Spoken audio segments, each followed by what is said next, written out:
আমাদের পুলিশের একটা কাজ হচ্ছে, যদি কেউ যদি নিরাপত্তাহীনতায় ভোগে এবং তারা যে বিভিন্ন জায়গাগুলিতে বলে যে আমরা আমাদের যে কোনো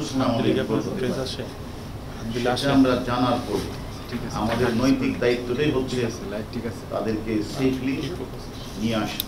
নতুবা আর এটা কেন আপনারা হয়তো বলতে পারেন যে শুধু তাদের ক্ষেত্রে কেন, আপনারা জানেন এই লোকগুলিকে ঘিরেই, এই কোমলমতি শিক্ষার্থীদেরকে ঘিরেই কিন্তু একটি অসাধু চক্র জামাত বিএনপি, যারা তাদের সুযোগকে অনুপ্রবেশ করে তারা ঢাকা শহরকে, তারা একটা গণতান্ত্রিক সরকারকে তারা পতন ঘটাতে চেয়েছিল। তারা রাষ্ট্রের সবচেয়ে গুরুত্বপূর্ণ স্থাপনাগুলিতে তারা আগাম লাগানোর চেষ্টা করেছিল পূর্বকল্পিতভাবে।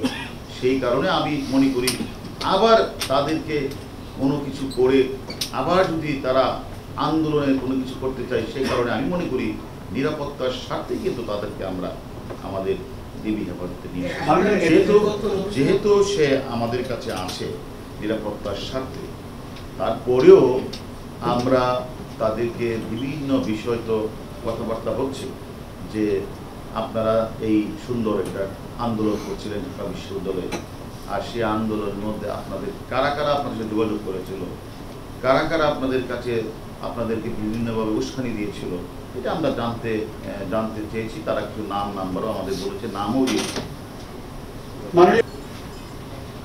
এই কথাটা আপনাদের বলছি, বাংলাদেশের অনেক যারা মানে বিভিন্ন ধরনের তাদের কি বলে যারা ফেসবুকে লেখালেখি করে, অনেকের নাম্বারকে ঘিরে অনেকে কিন্তু বিভিন্ন ধরনের গুজব চলছে। এটা আপনার বলতে যা আমি বাংলাদেশ থেকে পালিয়ে গেছি, গুজবও দেখছেন আপনারা, এটা বিশ্বাস করছেন? অনেকে আমাদের রাষ্ট্রের অনেক ব্যক্তির নামে কিন্তু অনেক গুজব আসছে, এটা তো বিশ্বাস করেন না। তাহলে এটাও বিশ্বাস করার কোনো কারণ নাই যে আমরা সিকিউরিটির স্বার্থে যাদেরকে আমরা এনেছি তাদের নিয়ে যদি কেউ গুজব ছাড়ায়, সেটা আপনারা বিশ্বাস করেন।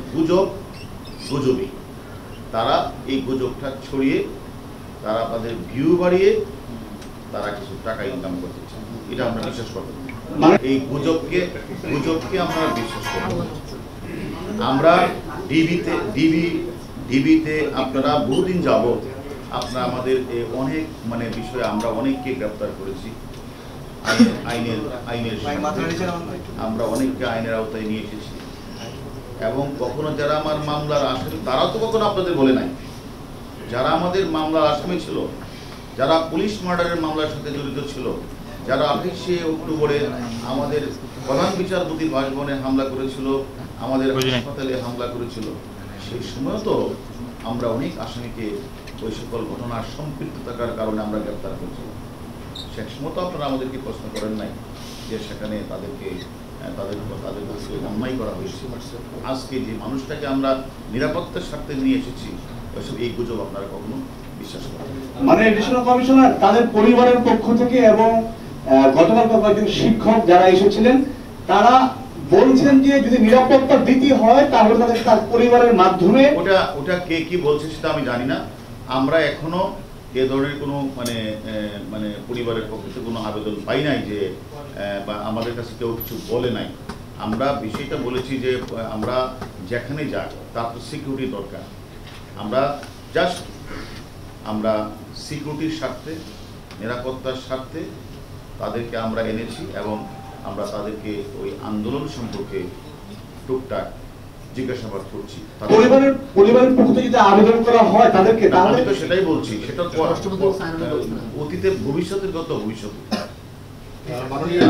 সেখানে আমরা আরিফ যে আপনি যার কথা বলছেন তারেক কথা বলছেন, আরিফুল ইসলাম। আমি আপনাদের যেটা বলছি, অন্য কে কি বললো সেটা না। এখানে যেহেতু হাজার হাজার মানুষ অংশগ্রহণ করেছে এই ধ্বংসলীলা, তারা মেট্রো রেলে, কাজীপাড়া এবং মেহেরপুরে হাজার হাজার মানুষ অংশগ্রহণ করেছে। এখানে বিভিন্ন দলের থাকতে পারে। আমরা যাদেরকে গ্রেপ্তার করেছি তারা নেতৃত্ব দিয়েছে এবং তারা এই কাজটি করেছে, তারা স্বীকারোক্তি আমাদের কাছে প্রদান করেছে। আপনাদের আমরা সেটা বলেছি, তাই না? আমার মনে করি এখানে অন্যান্য জামাত শিবির চক্রের গ্রুপ থাকতে পারে, সেখানে বিপিনুরের চক্র থাকতে পারে। আমরা কিন্তু বিপিনুরকেও নিয়ে আসছি রিমান্ডে, আমরা তারেককেও নিয়ে আসছি, আমরা একে একে সবাইকে নিয়ে আসবো। আমরা মনে করি যারাই বাংলাদেশকে অকার্যকর রাষ্ট্র পরিণত করার জন্য বিভিন্ন মানুষের প্ররোচনায় অর্থ নিয়ে চেষ্টা করেছে, তারা অতীতেও সফল হয় নাই, এখনো সফল হবে না, ভবিষ্যতে সফল হবে না। আমরা সেই লক্ষ্যেই আমরা কাজটা করছি এবং আমরা সবাইকে কিন্তু আপনি দেখেন একে একে আমরা অনেককেই গ্রেফতার করেছি এই ঘটনা যারা সংশ্লিষ্ট ছিল এবং আরও যাদের নাম আমরা পেয়েছি।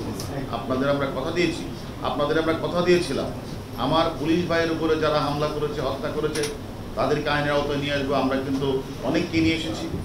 আমরা সাধারণ মানুষকে যারা পিটিয়ে জ্বলিয়ে হত্যা করেছে তাদের অনেককে আমরা কিন্তু আইনের আওতায় নিয়ে এসেছি। আমরা মনে করি মেট্রো রেলে যারা আগুন লাগিয়েছিল, আমরা ছাত্র দলের অনেক নেতৃবৃন্দ, তাদের বস যারা যারা হুকুম দিয়েছে সকলের নাম আমরা পেয়েছি।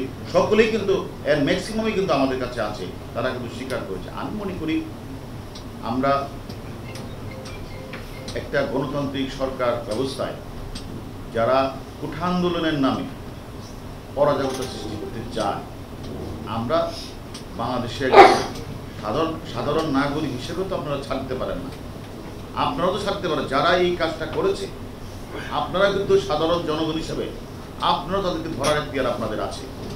আপনাদের কাছে আমার বিনীত অনুরোধ থাকবে, আমাদের আইন শৃঙ্খলা বাহিনী যেরকমভাবে সব জায়গায় বুঝতে চেষ্টা করছে তাদেরকে গ্রেপ্তার করা, আপনাদের কাছে যদি সচেতন নাগরিক হিসেবে, সাংবাদিক হিসেবে কোনো তথ্য থাকে, এই সকল অপরাধীরা, এই দুর্বৃত্তরা যারা দেশকে অকার্যকর করার জন্য ঢাকা শহরে এই তাণ্ডবলীলা চালিয়েছিল, তাদের নাম্বারটা যদি আপনারা প্রকাশ্যে না পারেন করে দিয়ে, আর আপনারা পারলে ধরেন। আমি এদেরকে সকলে মিলেই প্রতিহত করব।